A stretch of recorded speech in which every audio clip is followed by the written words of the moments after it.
The year is 1470. High in the jagged, mist-shrouded peaks of Thessaly, the heavy iron bell of the St. Catherine convent tolls one final, mournful note before silence swallows the valley. 23 women, their hands calloused from years of devotion and their faces pale with dread, watch as the shadow of the Ottoman crescent eclipses their sanctuary. They stood ready for the cold bite of the scimitar, expecting the quick release of martyrdom. But the fate awaiting them was far more insidious than simple bloodshed. Impressed by their defiance, but undeterred, Hassan Pasha escalated his strategy. He did not execute them, he erased them. On the fourth day, the nuns were bound and marched out of the convent, leaving their sanctuary to be swallowed by the empire. The journey to the coast was a death march disguised as a relocation. They walked for 7 days under the blistering sun, their feet bleeding on the rocky terrain. On the second day, Sister Irene, her 62-year-old legs failing her, collapsed into the dust. The soldiers did not help her. They watched as Sister Magdalena and Sister Anna dragged her forward until she could move no more. She died that night by the roadside, buried in a shallow grave dug by the nuns' bare hands. 2 days later, Sister Callista simply sat down in the road and refused to rise, her spirit finally severing its tether to her exhausted body. By the time the 18 survivors reached the port of Volos, they were ghosts in ragged habits. A letter from a Venetian merchant, discovered in the Dubrovnik archives in 2003, describes seeing Sister Ilani at the port.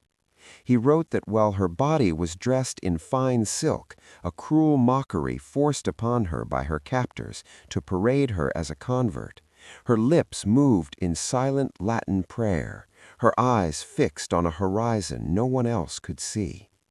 They were loaded onto a galley, chained to iron rings in the hull, effectively listed in a ship's manifest found in 1987 as religious captives destined for domestic service. The 12-day voyage to Constantinople was a nightmare of rolling seas and the stench of vomit and brine. Yet even over the crash of the waves, the other prisoners heard the faint rhythmic humming of the sisters, a sonic resistance against the chaos. When they arrived in Constantinople, the city that had fallen in 1453, they were not taken to the slave markets. Instead, they were led to the Topkapi Palace and descended into the earth.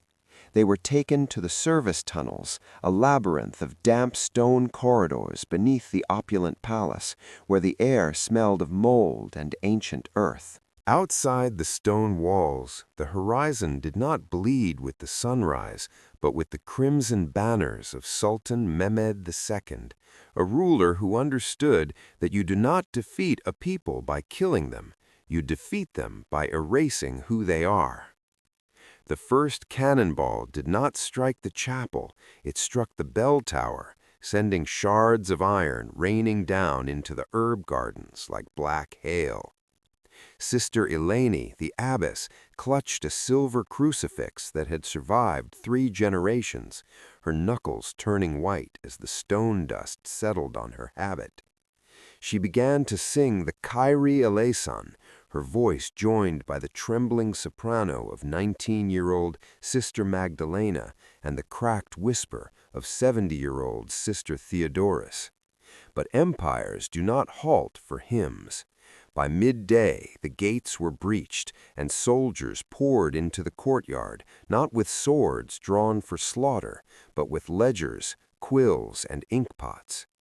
Leading them was Hassan Pasha, an officer whose name appears in military records from the 1470 Thessalian campaign. He did not look at the women with hatred, but with the cold calculation of a clerk inventorying assets. Through a translator, he offered them a choice: conversion and comfort, or a silence so profound it would be as if they never existed. When Sister Ilani refused, speaking in clear Greek that they had already given their lives to a higher king, Hassan merely smiled. The psychological siege began immediately. The women were locked inside their own chapel, the heavy oak doors barred against them.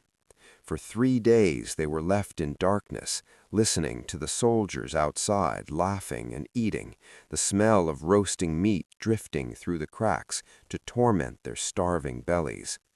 On the 2nd day, a servant brought water and fresh bread, placing it on the floor without a word. It was a trap, a test of their resolve. Sister Theodorus, frail and shaking, whispered that they must not touch it, for to accept the Sultan's bread was to accept his rule. They fasted until their lips cracked and their vision blurred, sustaining themselves only on whispered psalms. Here, the Ottoman strategy of erasure entered its final phase. The women became invisible servants, scrubbing floors and tending fires by day, stripped of their names and history. But history has a way of surfacing.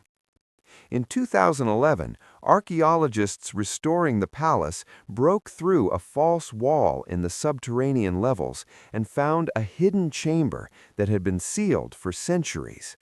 Inside, the beam of their flashlights revealed a secret that stopped them cold. Scratched into the stone walls were dozens of crude crosses, carved with fingernails, shards of pottery, and broken spoons.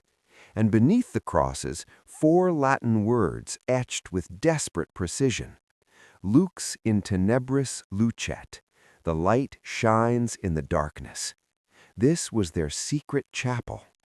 Traces of beeswax found on the stone suggest they gathered here for years, melting down stolen candle stubs to hold vigils in the absolute dark. Sister Magdalena left her mark, a clumsy drawing of a bird next to 23 lines, a tally of the sisters, with those who had died cut short.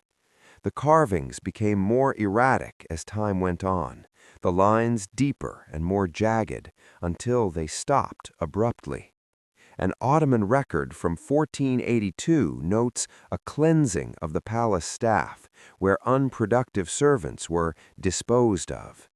The scratching stopped, and the nuns vanished into the void of history. For 500 years, the empire believed it had succeeded in erasing them.